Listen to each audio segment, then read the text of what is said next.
Eu cresci em Hollow Creek, uma cidadezinha esquecida pelo tempo e pela modernidade. Para quem vê de fora, parece apenas um lugar pacato, com florestas densas e um pântano sempre envolto em névoa. Mas quem vive aqui sabe que essa névoa não é normal. Minha avó sempre dizia, e não confie na névoa, Nathan. Ela vê mais do que deveria.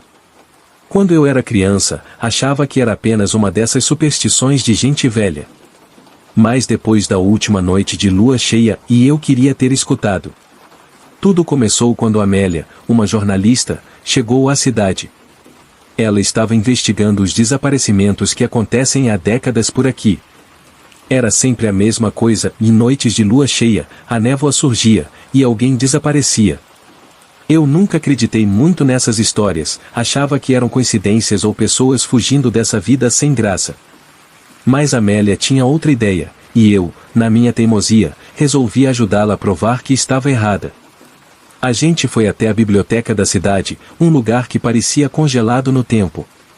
Lá, encontramos Ezequiel, o bibliotecário, que sabia mais sobre a cidade do que qualquer um. Ele nos mostrou um livro antigo, cheio de símbolos estranhos, falando sobre o Guardião das Sombras. Ele contou que, décadas atrás, um homem fez um ritual para controlar a névoa e acabou invocando algo muito pior, uma entidade que não só controlava a névoa, mas que caçava aqueles que escondiam segredos. Eu ri na hora, é claro. Tudo parecia uma grande história de terror mal contada. Mas então veio a lua cheia. Naquela noite, a névoa começou a surgir, densa, quase como se tivesse vida própria. Eu e Amélia estávamos perto do pântano, tentando encontrar evidências que provassem que tudo isso não passava de invenção. Mas, de repente, a temperatura caiu. O som ficou abafado, e a névoa começou a se mover, como se estivesse nos cercando. Foi quando eu o vi pela primeira vez. O Guardião das Sombras. Era como se a névoa tomasse forma, mas não de um jeito natural. Era um corpo deformado, com olhos vermelhos que brilhavam no escuro, e braços longos que pareciam feitos de fumaça sólida. Ele não andava, ele deslizava. E, pior de tudo, ele estava vindo na nossa direção. Eu não sabia o que fazer. Minha cabeça dizia para correr, mas meu corpo não obedecia. Foi Amélia que me puxou e me tirou dali. Corremos até a biblioteca, onde Ezequiel já nos esperava. Foi lá que a verdade veio à tona. O guardião não estava caçando à toa. Ele queria algo. Algo que eu tinha. Amélia percebeu antes de mim. Era o amuleto que eu sempre carreguei no pescoço, um presente de família que minha mãe me deu quando eu era pequeno. Ezequiel olhou para o amuleto como se tivesse visto um fantasma. Ele disse que aquele era o chaveiro do ritual, o objeto que conectava o guardião ao nosso mundo. De repente, tudo fez sentido. O guardião estava vindo por mim, não por Amélia ou qualquer outra pessoa. O problema, era eu. Agora, enquanto eu escrevo isso, a lua cheia brilha lá fora, e a névoa já começou a surgir. Amélia e Ezequiel estão tentando encontrar uma solução, mas eu sei que o tempo está acabando. O guardião está lá fora, e ele não vai parar até conseguir o que quer. Se alguém encontrar isso, saiba que Hollow Creek guarda segredos que não deveriam ser descobertos. E se você ouvir um sussurro na névoa, corra. Porque o Guardião das Sombras nunca erra seu alvo. Eu nunca acreditei em histórias de fantasmas, até a noite em que fui forçado a voltar para a fazenda onde cresci. Depois da morte dos meus pais, a propriedade ficou abandonada por anos. Eles sempre diziam que a fazenda tinha uma presença, algo que vigiava o lugar. Eu achava que era só superstição, mas agora não tenho tanta certeza. A fazenda ficava no meio do nada, cercada por campos de milho que pareciam intermináveis. Eu só voltei porque precisava resolver a papelada da herança. Minha ideia era passar uma noite e ir embora logo na manhã seguinte. O lugar estava do jeito que me lembrava, o celeiro rangendo ao menor vento, o balanço na árvore balançando sozinho, mesmo quando o ar estava parado. Mas havia algo diferente, e algo que fazia cada parte de mim querer ir embora. À noite, enquanto eu tentava dormir, ouvi passos no andar de baixo. Lembrei de trancar todas as portas e janelas antes de me deitar, então me convenci de que eram apenas ratos. Mas os passos eram pesados, firmes, como se alguém estivesse caminhando. Peguei uma lanterna e desci para investigar. A sala estava vazia.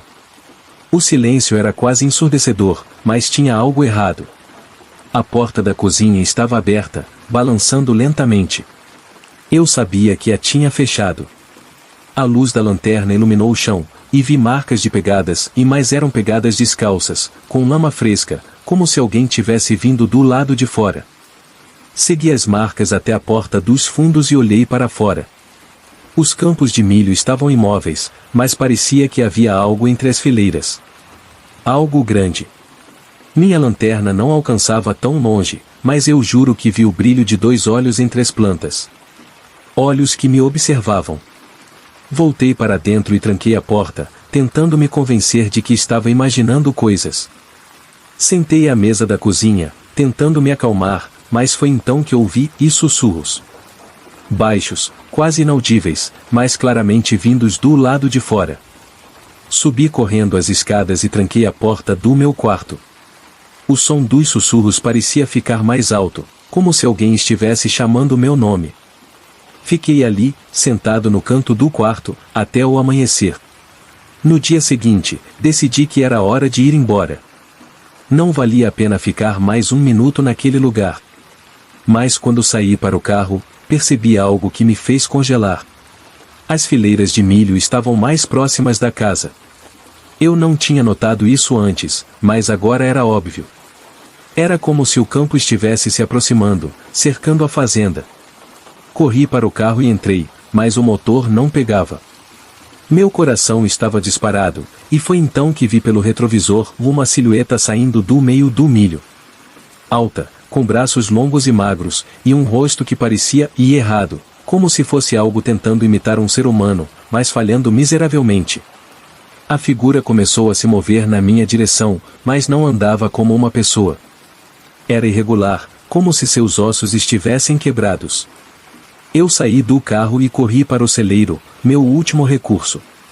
Fechei a porta e me escondi atrás de algumas ferramentas.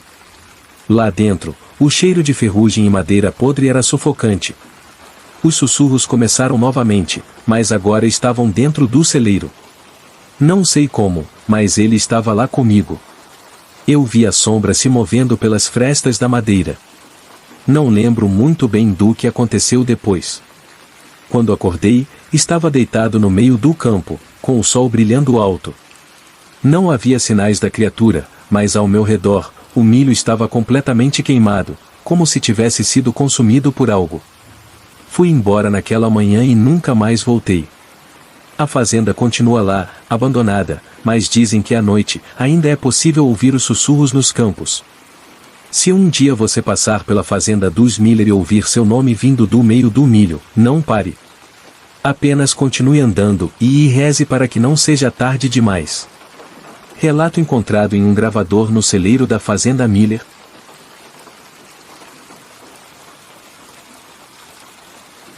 Eu nunca acreditei em histórias de fantasmas, até a noite em que fui forçado a voltar para a fazenda onde cresci.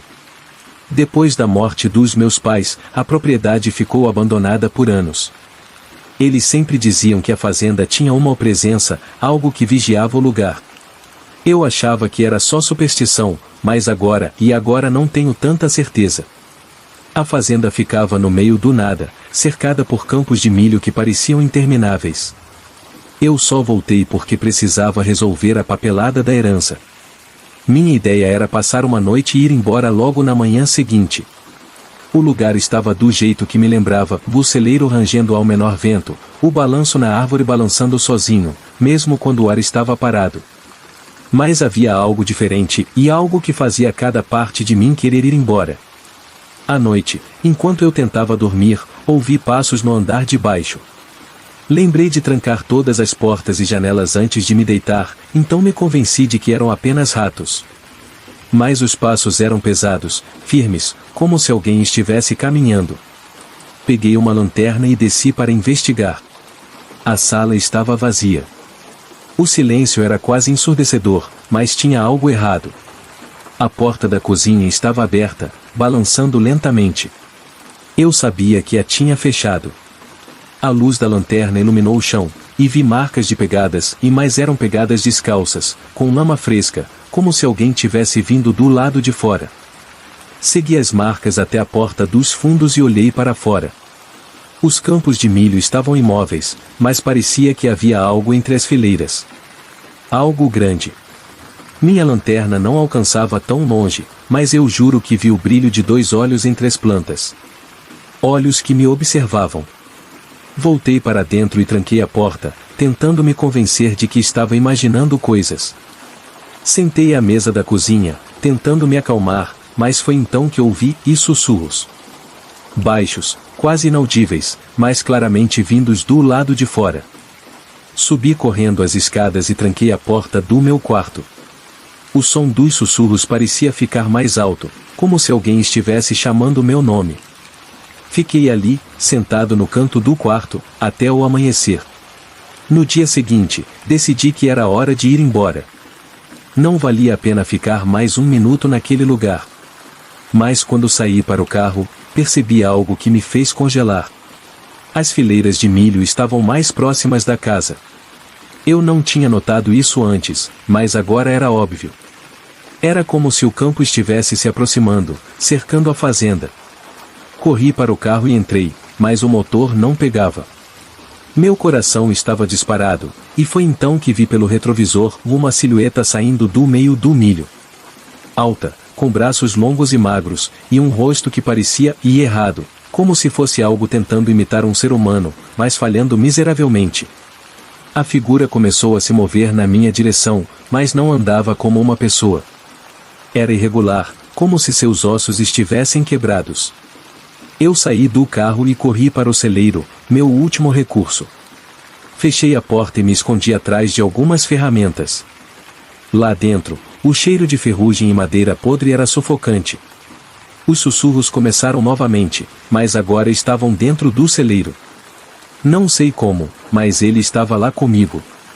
Eu vi a sombra se movendo pelas frestas da madeira. Não lembro muito bem do que aconteceu depois. Quando acordei, estava deitado no meio do campo, com o sol brilhando alto. Não havia sinais da criatura, mas ao meu redor, o milho estava completamente queimado, como se tivesse sido consumido por algo. Fui embora naquela manhã e nunca mais voltei. A fazenda continua lá, abandonada, mas dizem que à noite, ainda é possível ouvir os sussurros nos campos. Se um dia você passar pela fazenda dos Miller e ouvir seu nome vindo do meio do milho, não pare. Apenas continue andando e reze para que não seja tarde demais. Relato encontrado em um gravador no celeiro da fazenda Miller.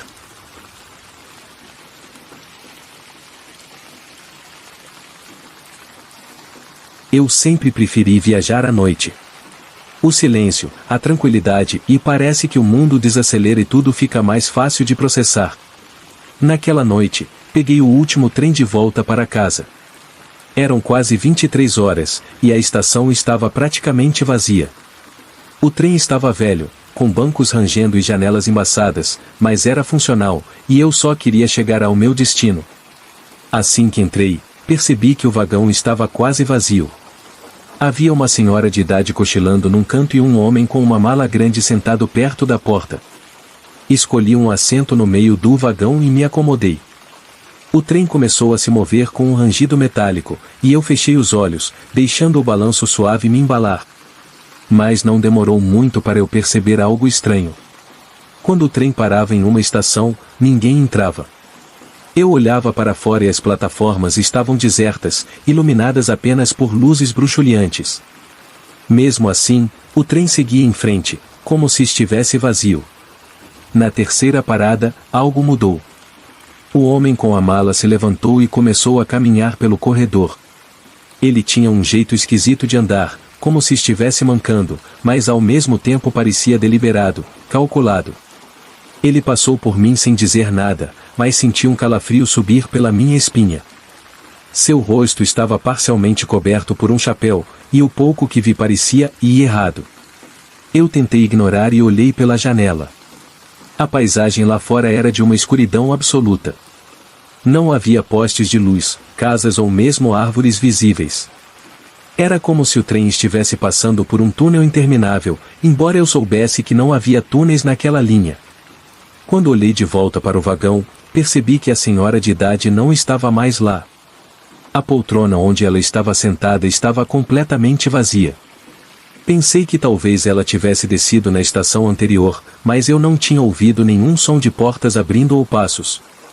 O homem com a mala estava agora no final do vagão, parado, de costas para mim. Ele não se mexia, apenas ficou ali, imóvel, como se estivesse esperando algo. O vagão parecia mais frio, e minha respiração começou a formar pequenas nuvens no ar. De repente, ele começou a virar a cabeça, lentamente, como se estivesse me observando pelo canto do olho. Eu desviei o olhar, fingindo não perceber, mas meu coração estava disparado. Tentei me convencer de que estava apenas cansado, imaginando coisas. Foi então que o trem parou abruptamente. Não era uma estação. Não havia anúncio, nem explicação. O homem com a mala começou a caminhar de volta na minha direção. Seus passos ecoavam no vagão vazio, cada vez mais próximos. Você não deveria estar aqui, ele disse, com uma voz baixa e rouca, enquanto parava ao lado do meu assento. Eu o encarei, tentando encontrar alguma lógica no que estava acontecendo. Seus olhos eram fundos, quase completamente negros, como se não tivessem alma. Desculpe, o quê? Foi tudo o que consegui responder. Ele inclinou a cabeça e sorriu de um jeito que fez meu estômago revirar. Esse trem não é para os vivos. Antes que eu pudesse reagir, as luzes do vagão piscaram e se apagaram. Quando voltaram, ele não estava mais lá. Nem a mala, nem a senhora. Nada. Eu estava completamente sozinho. Corri para a porta do vagão e apertei o botão para abrir, mas ele não funcionava. O trem começou a se mover de novo, e a paisagem lá fora continuava um vazio absoluto. Comecei a bater nas janelas, gritando por ajuda, mas o som parecia ser engolido pela escuridão. Depois do que pareceram horas, o trem finalmente parou. As portas se abriram com um som sibilante, e eu saí correndo, tropeçando na plataforma. Eu esperava estar em casa, mas estava em um lugar que nunca tinha visto antes. A estação era antiga, com paredes cobertas de musgo e um relógio quebrado marcando 3h33. Não havia ninguém. Nenhum som, nenhum vento. Apenas o trem parado atrás de mim, como se estivesse esperando. Ainda estou aqui. Não sei onde estou, nem como sair. O trem vai e volta, mas nunca me leva para casa. E às vezes, quando olho pela janela, vejo o homem com a mala no vagão, observando, esperando e por mim. Relato encontrado em uma plataforma abandonada, junto a um caderno de anotações.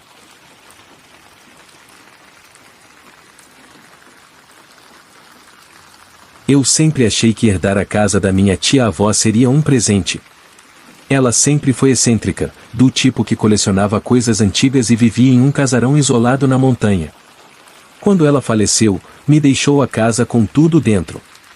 Na época, parecia uma sorte enorme, mas agora, eu daria tudo para nunca ter entrado naquele lugar. A casa era imensa, com tetos altos e corredores longos que pareciam nunca acabar. No centro da sala de estar, havia um espelho antigo, emoldurado em madeira escura entalhada com figuras estranhas que pareciam olhos. Ele dominava o ambiente de uma forma que era impossível ignorar. Desde a primeira vez que o vi, senti que havia algo errado com ele. Mas, racionalmente, pensei que era apenas o design gótico e o peso da atmosfera da casa. Eu estava errada. Na primeira noite, enquanto organizava algumas caixas, percebi algo estranho no reflexo do espelho. Eu estava de costas para ele, mas quando olhei, vi uma sombra se movendo na superfície. Pensei que era minha mente pregando peças, mas ao me virar, não havia nada. Mais tarde, quando fui dormir, ouvi passos no corredor. O som era suave, mas constante, como se alguém estivesse caminhando devagar, deliberadamente. Levantei para verificar, mas não havia ninguém. Ainda assim, o espelho na sala parecia mais e brilhante, como se estivesse refletindo algo que não era da casa. No segundo dia, as coisas ficaram piores. Eu estava limpando o espelho, tentando tirar anos de poeira e sujeira acumuladas. Foi então que percebi que meu reflexo não estava me acompanhando. Enquanto eu passava o pano, minha imagem permaneceu parada, olhando diretamente para mim. Parei de limpar, tentando me convencer de que era um truque da luz ou do cansaço, mas então vi, e meus próprios olhos no reflexo começaram a se mover, me observando como se eu fosse o intruso ali. Saí correndo da sala e me tranquei no quarto. Fiquei acordada a noite toda, mas os sons continuavam. Agora, parecia que alguém estava arrastando móveis no andar de baixo. No terceiro dia, encontrei uma gaveta trancada no escritório da minha tia-avó. Dentro havia um diário e algumas chaves. O diário estava repleto de anotações desconexas sobre o espelho. Ela falava sobre o algo preso do outro lado e sobre como ele observa e espera. Também havia menções a rituais, mas as páginas estavam rasgadas. Resolvi voltar à sala e encarar o espelho, como se pudesse entender o que estava acontecendo. Quando cheguei, a sala estava gelada, muito mais fria do que o resto da casa. O espelho parecia pulsar, como se fosse uma coisa viva. Minha imagem no reflexo estava diferente. Meu rosto estava pálido, meus olhos afundados, e havia algo escuro atrás de mim. Uma figura alta, magra, com braços longos e uma expressão que parecia insatisfeita. Antes que eu pudesse me mover, minha própria imagem no espelho sorriu para mim. Mas eu não estava sorrindo. Corri para fora da casa e nunca mais voltei. Contratei alguém para vender o lugar, mas ninguém quis comprá-lo. Dizem que, à noite, as luzes se acendem sozinhas e que o espelho ainda está lá, esperando por alguém para olhar fundo demais nele. Se você algum dia ouvir falar da Casa Vargas, não entre. E se entrar, nunca, jamais encare o espelho por tempo demais. E aí, curtiu esse relato arrepiante? Então não esquece de dar aquele like para fortalecer o canal e se inscrever se ainda não é inscrito. Ativa o sininho para não perder nenhuma história sombria como essa.